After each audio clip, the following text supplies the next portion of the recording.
Who's ready for a new midsize truck? Of course you are. This is the Ford Ranger. Let's talk about it.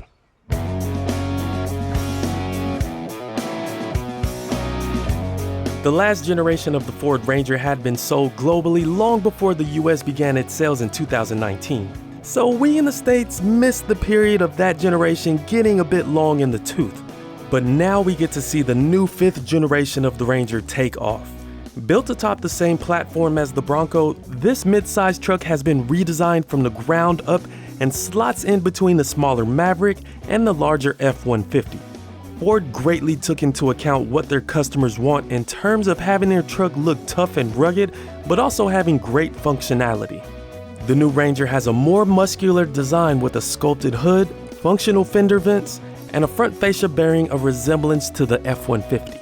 Yeah, I can see a little bit of F-150 in there, and a little bit of Maverick, but what do you think? Let us know down in the comments. It's so shiny. 4x2 models will have 9.3 inches of ground clearance, while 4x4 models will get 10.4 inches. The front tires have been moved forward for a longer wheelbase, which gives it an improved 29.2 degree approach angle. It's also around 2 inches wider, and that's for a more pronounced stance, and also allows 4-foot sheets of plywood, or whatever you have that's 4 feet, to fit in the bed.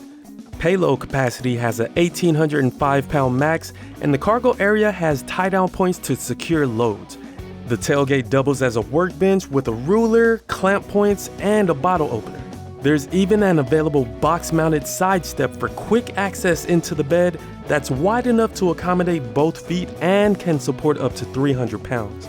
For now, the new Ranger will only be offered in a 4x2 or 4x4 short bed Supercrew configuration for seating up to 5. But that longer wheelbase should translate to some improved space for its completely redesigned interior. In the front seats of the new Ranger, I fit just fine. I'm 6'4", and I got a good amount of leg room, a decent amount of headroom, and the seat goes pretty far back on its tracks. What I don't like are those hard plastics. Oh man, and the inboard and outboard armrests are a bit firm. But besides that, the seat feels comfortable and the steering wheel feels good. This is a good place to be.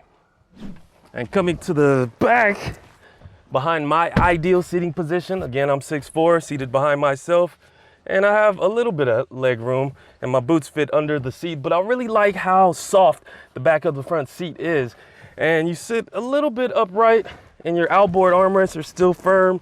Inboard is a lot softer with a couple cup holders, and the middle seat has this transmission tunnel, so you'll be hiked up just a little bit. It's actually not that bad. And we got some USB-A, USB-C, and a little storage for your phone or snacks, but I don't see any rear seat vents. Apart from the lack of vents, the rear quarters provide added functionality with under-seat storage and a new feature allowing you to fold the rear seats flat. Back up front, the Ranger has a new modern layout with some good tech. There's a new available 12.4-inch digital gauge cluster and 12-inch infotainment screen that supports the latest Sync 4A operating system with standard wireless Apple CarPlay and Android Auto. Higher trims will get a short throw E-shifter which helps with parking tasks, while lower trims will receive a mechanical shifter. Lots of good new tech in the Ford Ranger, especially the digital gauge cluster and this vertically oriented touchscreen that's not tacked on. And you also get some decent storage, wireless phone charging right here, a little slip for your phone or some snacks or something, but cheap plastics down at the bottom. At least your drive mode selector is easy to access, and you also have physical buttons for your HVAC controls. And check this out. This little guy right here. It's not really a oh crap handle, it's more like a oh no. 2 engine options will be available for the Ranger, a 2.3-liter EcoBoost inline 4-cylinder good for 270 horsepower, or a 2.7-liter EcoBoost V6 with 315 horsepower. Both will be linked to a 10-speed automatic transmission and will have 6 available drive modes. Official fuel economy numbers hasn't been released just yet, but if you're looking to bring some toys along, the Ranger will have a max tow rating of 7,500 pounds, with available class exclusive features including Pro Trailer Backup Assist and Trailer Reverse Guidance, and will now have a trailer grade controller. If a little more fun is what you're after, Ford introduces the Ranger Raptor. This gets 405 horsepower, 430 pound-feet of torque, a 3-liter twin-turbo V6 linked to a 10-speed automatic transmission, and full-time 4-wheel drive. There's a 2-speed transfer case, front-locking differential, rear drive with electronic locking differential, and added drive modes.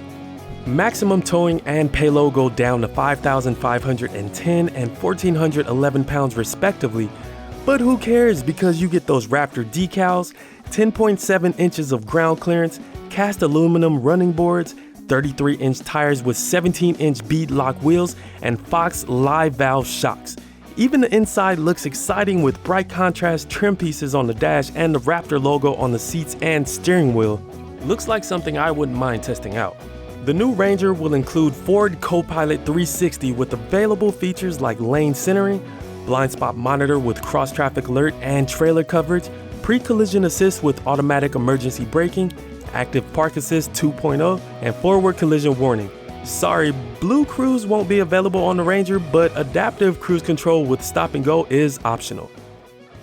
And of course, Ford decided after the edit of this video and while I'm on vacation in Cancun to release pricing for the Ford Ranger. Now, if you'll excuse me, I gotta go find the ocean or a pool or a drink or something.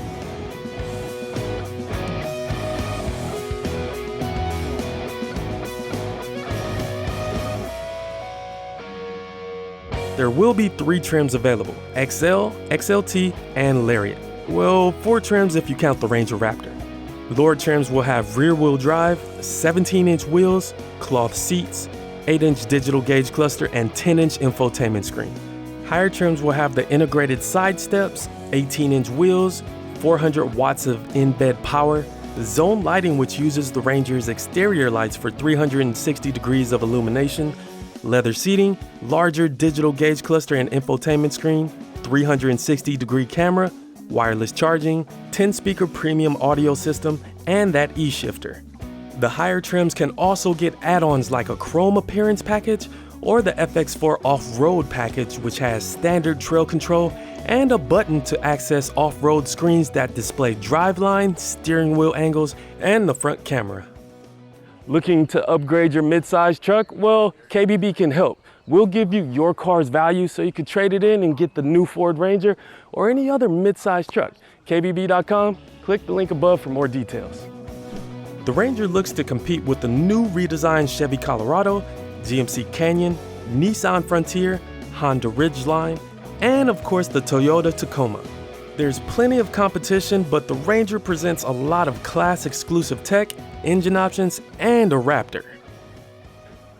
So far, the Ranger's looking pretty good with all of its added tech and its new looks. Oh, and don't forget the Ranger Raptor. I can't wait to take this on or maybe off-road.